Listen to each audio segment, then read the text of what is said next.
Setiap negara yang berdaulat perlu memiliki asas pemerintahan yang tersusun untuk menjamin kestabilan politik, keamanan dan pentadbiran negara. Malaysia mengamalkan sistem raja berperlembagaan dan demokrasi berparlimen yang diterajui oleh Yang di-Pertuan Agong serta dilaksanakan melalui Perdana Menteri dan Jemaah Menteri. Sebuah negara berdaulat juga mempunyai sempadan yang jelas dan diiktiraf antarabangsa. Sempadan darat, laut dan udara yang dikawal secara rasmi memastikan keselamatan, hubungan jiran tetangga serta urusan keluar masuk negara berjalan dengan teratur. Ciri seterusnya ialah memiliki sistem perundangan yang berpaksikan perlembagaan persekutuan. Parlimen bertanggungjawab menggubal undang-undang, manakala institusi kehakiman memastikan keadilan ditegakkan. Akhirnya, sebuah negara berdaulat mestilah mempunyai rakyat.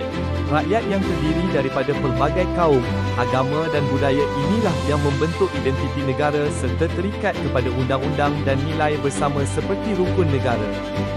Setelah memahami ciri-ciri yang membentuk sebuah negara berdaulat, kita dapat melihat mengapa kedaulatan begitu penting kepada Malaysia. Kedaulatan memberikan negara kebebasan untuk mentadbir dengan berkesan melalui sistem pentadbiran yang tersusun dan stabil. Tanpanya, segala urusan kerajaan, perancangan dasar dan koordinasi perkhidmatan kepada rakyat tidak dapat dijalankan dengan teratur. Kedaulatan juga membolehkan negara melaksanakan dasar pembangunan ekonomi yang mampan. Melalui kawalan sendiri terhadap sumber dan perancangan ekonomi, Malaysia dapat membangunkan sektor perindustrian, perdagangan dan perusahaan kecil sekaligus meningkatkan taraf hidup rakyat. Di samping itu, kedaulatan memberi ruang kepada kerajaan melaksanakan dasar sosial bagi menjaga kesejahteraan rakyat, termasuk pendidikan, kesihatan, keselamatan dan kemudahan awam. Negara turut berpeluang menjalin hubungan luar yang kukuh dan dihormati di peringkat antarabangsa. Melalui hubungan diplomatik inilah imej Malaysia diperkukuh dan kepentingan negara dapat diperjuangkan di arena global. Untuk memastikan kedaulatan negara terus terpelihara, pemerintah dan rakyat mempunyai peranan yang saling melengkapi.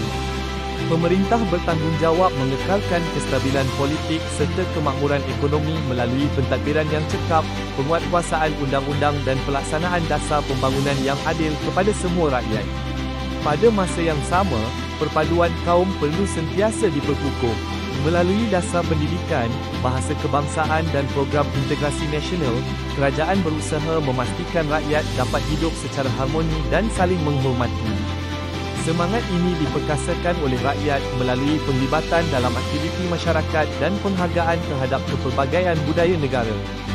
Dalam memupuk patriotisme, sambutan Hari Kebangsaan, pembelajaran sejarah dan penyertaan generasi muda dalam aktiviti kenegaraan membantu menanam rasa cinta yang mendalam kepada tanah air. Akhir sekali, kedaulatan negara hanya dapat dipertahankan dengan pertahanan yang kuat.